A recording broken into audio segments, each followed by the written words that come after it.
The signal from beyond. Astrobiologist Dr. Eliza Chen wasn't supposed to be at Horizon Array that night. A glitch in the scheduling algorithm had assigned her to monitor the Advanced Radio Telescope during what should have been her daughter's birthday dinner. As Jupiter rose above the lunar horizon, casting pale light across the facility's gleaming domes, she sipped her synthetic coffee and watched the data streams with practiced indifference. The signal came at 2:37 a.m. Lunar Standard Time. It wasn't dramatic, no blaring alarms or flashing lights, just an anomalous pattern in the background noise that the system flagged for human review. Eliza almost dismissed it as another cosmic hiccup until she noticed the regularity. Perfect mathematical sequences repeating with mechanical precision from somewhere beyond Neptune's orbit. "Control, this is Horizon Station," she said, her voice steadier than she felt. "I'm tracking an artificial signal from the Kuiper Belt region, requesting verification and additional array support." Within hours, every major observatory in the solar system had reoriented to confirm what Eliza had discovered. The signal wasn't just structured, it was a message, and it was aimed directly at Earth. Dr. Vikram Patel, Earth's foremost xenolinguist, joined the analysis team via quantum link from his Mumbai laboratory. Despite never having encountered alien language before, he approached the problem with unwavering confidence. "All communication is fundamentally mathematical," he explained to the assembled experts. "Even if we evolved on different worlds, the universe speaks through numbers." For 3 days, the best minds on and off Earth worked tirelessly. The breakthrough came not from sophisticated AI or veteran scientists, but from Vikram's 17-year-old daughter Priya, who noticed patterns resembling quantum computational algorithms in the signal structure. "It's not just language," she explained, wide-eyed with excitement. "It's quantum code. They're sending us an entire translation matrix." When the message finally resolved on screens worldwide, humanity collectively held its breath. To any sentient species who hears this plea, we are the luminary, travelers from beyond your stars. Our fleet of 273 vessels carries the last 185,000 survivors of our civilization. A catastrophic engine failure has trapped us in a decaying orbit around a neutron star we call the Devourer. Our shields fail. Our children grow cold. If there is compassion among the stars, we beg for assistance. Coordinates and technical specifications follow. The coordinates pointed to a neutron star just beyond the Kuiper Belt, a cosmic monster whose gravity was slowly pulling in the alien fleet. Long-range observations confirmed the presence of massive ships, their once bright lights flickering weakly as they fought against the inevitable descent into oblivion. The United Earth Council convened an emergency session. Representatives from every nation appeared as holograms in the Geneva Grand Chamber, their faces illuminated by the pale blue light of projection. "This is madness," declared General Abraham Washington of the North American Coalition. "We barely have the technology to reach Mars safely. How can we possibly mount a rescue mission beyond Neptune? Not to mention the resources," added Director Zhao of the Asian Economic Union. "The fuel alone would bankrupt half our nations." Dr. Chen, invited to present the scientific perspective, stepped to the central podium. Though she had never been comfortable with public speaking, the gravity of the moment steadied her voice. In their transmission, the luminary included detailed schematics of their propulsion systems and current status, she said, projecting complex diagrams above the chamber. "Their technology is centuries beyond ours, but they simply don't have the power reserves to escape the neutron star's gravity well. They need an external force, a push. And you believe we can provide this push?" asked the Secretary General, skepticism evident in her tone. "I believe we must try," Eliza replied. "The luminary have offered to share their technology with us, knowledge that could advance our civilization by centuries. But more importantly, if we turn our backs on them, what does that say about humanity?"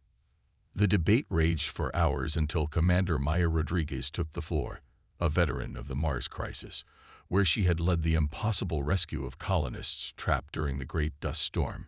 She commanded respect across political divides. "I spent my life pulling people out of impossible situations," she said simply. "The way I see it, the universe just gave us our first test as a spacefaring species. Do we have the courage to reach beyond our world to help others? I'm ready to try. Who's with me?" Her words struck something primal in the human spirit. The same impulse that had once driven people to brave stormy seas to rescue strangers, to run into burning buildings when others fled. The vote that followed was surprisingly decisive. Earth would answer the call. The challenge shifted from whether to attempt a rescue to how to accomplish the impossible. Traditional spacecraft couldn't reach the luminary fleet in time. The distances were too vast, the power requirements too great. Dr. Sanjay Kapoor, whose experimental fusion drives had revolutionized lunar transport, led the engineering effort from his orbital workshop. "The problem isn't just getting there," he explained to his international team. "It's arriving with enough power to affect 273 massive ships caught in a neutron star's gravity well. We need something revolutionary." While politicians negotiated resource allocation and military strategists assessed risks, engineers and scientists worked around the clock. What emerged was unlike anything humanity had built before. 5 rescue vessels designated the Prometheus class, each larger than an aircraft carrier and equipped with experimental technology that existed only in theoretical papers months earlier. The heart of each ship was the Chen Kapoor drive, a fusion system that bent conventional physics by generating microscopic, controlled quantum fluctuations. In theory, it would allow the ships to traverse the vast distance in weeks rather than decades and provide enough power to tow the alien vessels from the neutron star's grasp. Commander Rodriguez assembled her crew from volunteers worldwide, the best pilots, engineers, scientists, and medical personnel humanity could offer. They trained in simulated zero-gravity environments and studied the luminary physiology and technology data included in the transmission. "I won't lie to you," Rodriguez told them during the final briefing. "This mission operates beyond our proven capabilities. Some of us may not return, but what we're attempting here transcends national interests or even species boundaries. We're showing the universe what humanity stands for." On launch day, billions watched as the 5 Prometheus ships rose from Earth's embrace, their quantum drives igniting with a brilliance that outshone the stars themselves. As Earth dwindled behind them, the crews settled in for humanity's most audacious journey, a rescue mission to save an alien civilization they had never met. 3 weeks into the mission, as the neutron star became visible as more than just a pinpoint on their sensors, the crews received their first direct communication from the luminary.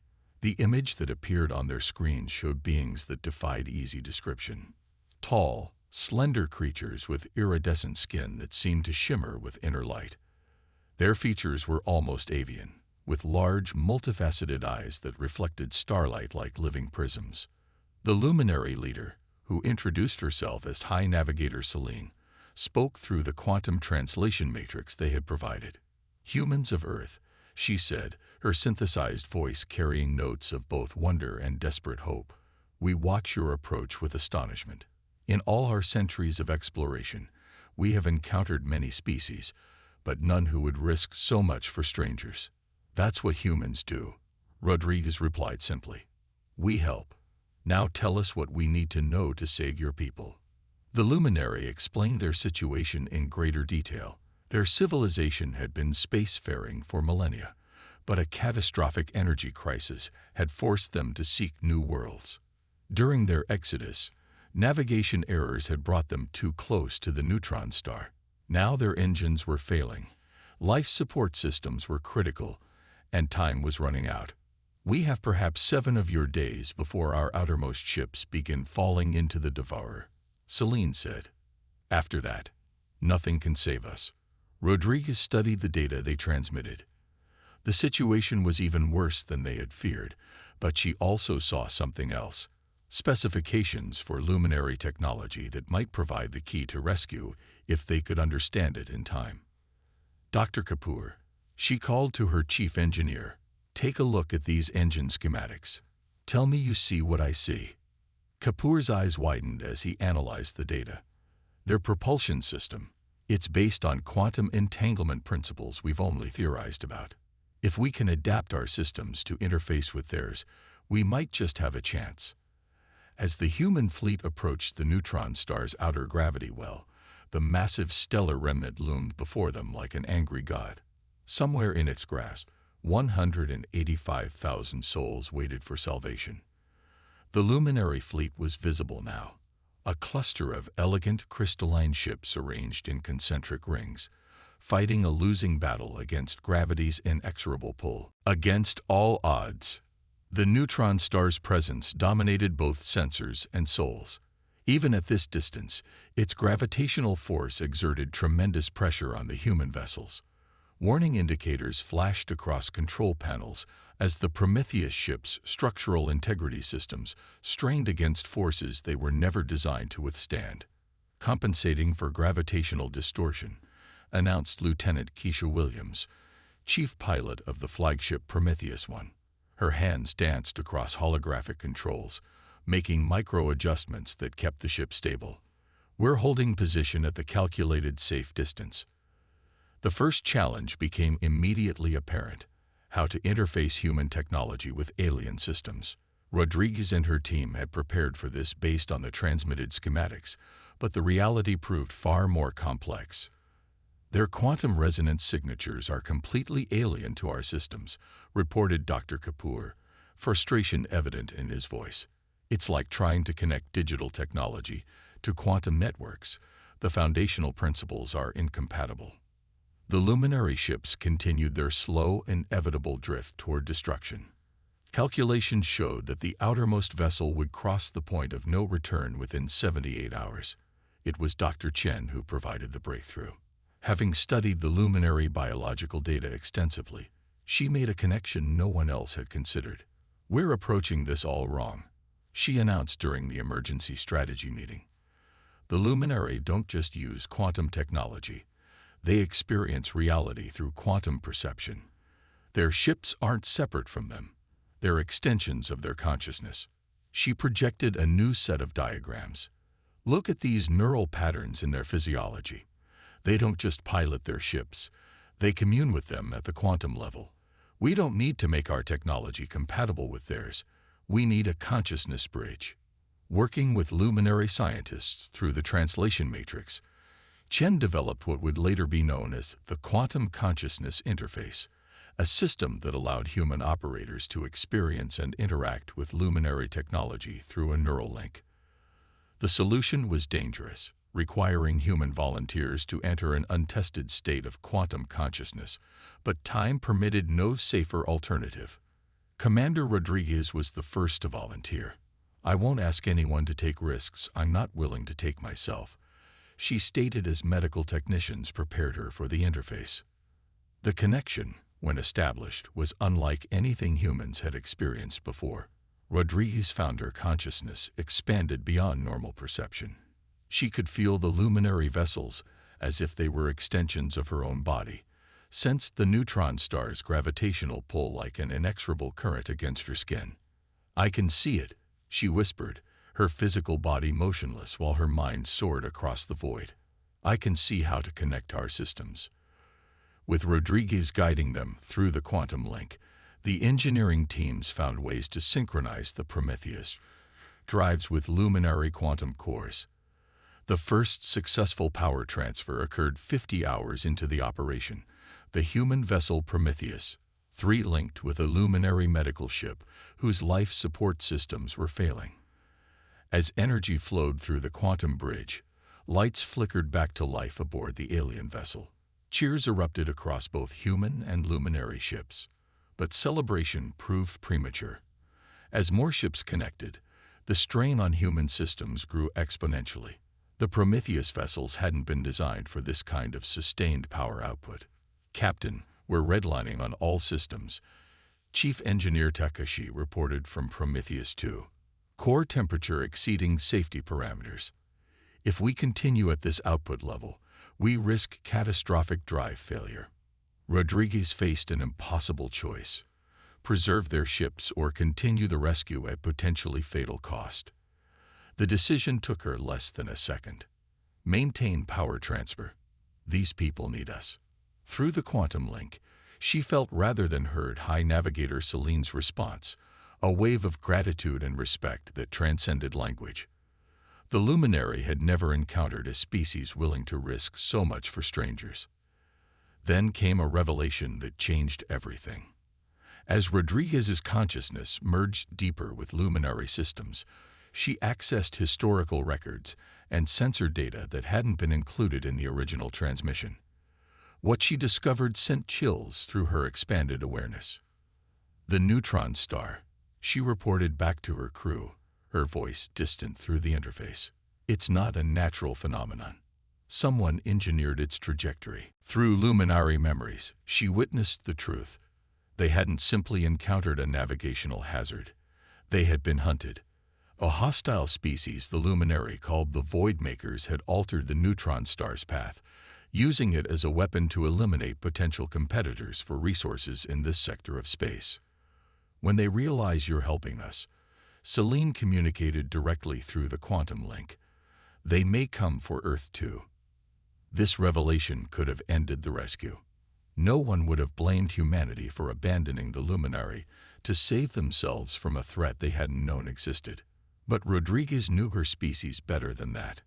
All ships, this is Commander Rodriguez, she broadcast fleet-wide after disconnecting from the interface.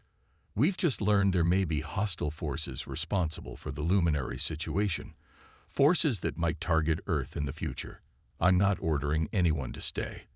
This is now volunteer only. The response was immediate and unanimous. Not a single crew member requested evacuation. If anything, they worked with renewed purpose. That's humanity for you, Lieutenant Williams said with fierce pride. Tell us the odds are impossible, and we'll beat them just to prove you wrong. The rescue entered its critical phase. Human ships operating far beyond their design limits began pulling luminary vessels out of the neutron star's gravity well. It was precision work. Too much force would tear the damaged alien ships apart. Too little would fail to break gravity's hold. The strain was telling. Prometheus 4 suffered a catastrophic power surge, forcing an emergency evacuation of its crew to other vessels. Prometheus 2's life support systems began failing, requiring creative solutions to keep its crew alive. Through it all, humans and Luminary worked side by side. The turning point came when the Luminary shared their quantum perception technology with human volunteers. Suddenly, the rescue teams could visualize gravitational fields in real time, allowing for adjustments that had been impossible before. "This is incredible," gasped Dr. Chen, as her consciousness expanded through the interface. "We're literally seeing the shape of space-time." The collaboration produced unexpected breakthroughs. Human determination combined with luminary technology created solutions neither species could have achieved alone. The quantum consciousness interface evolved into something more, a true fusion of minds and methods that would later revolutionize both civilizations.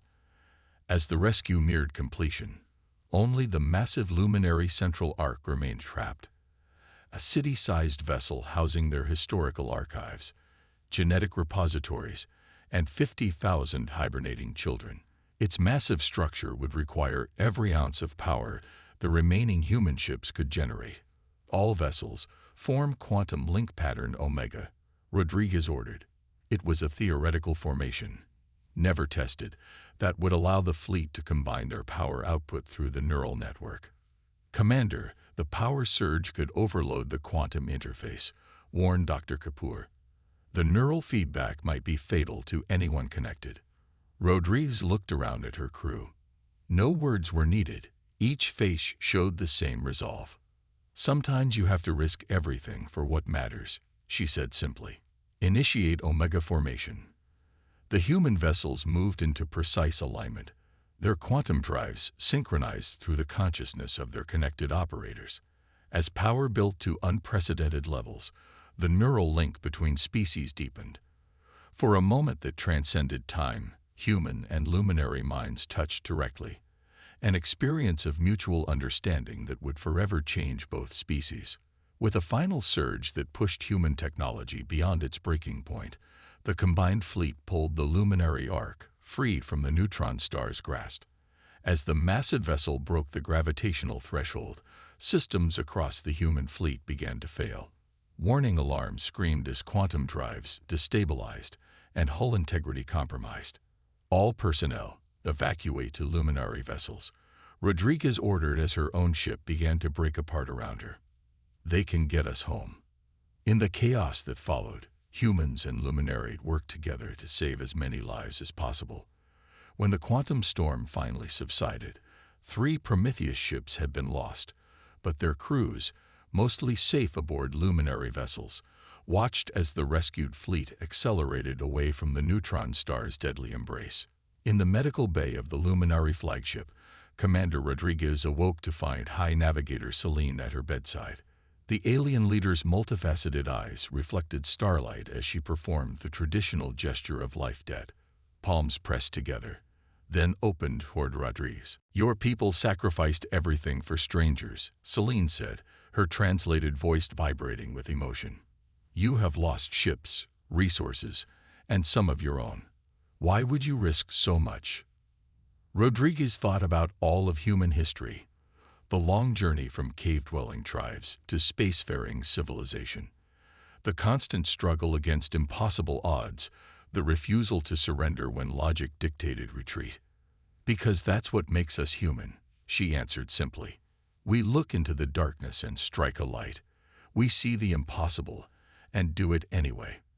And we never, ever leave people behind when we can help, no matter who they are or where they come from." As the combined fleet set course for Earth, carrying the survivors of 2 civilizations and the promise of a new alliance, humanity's reputation echoed across quantum channels to distant stars.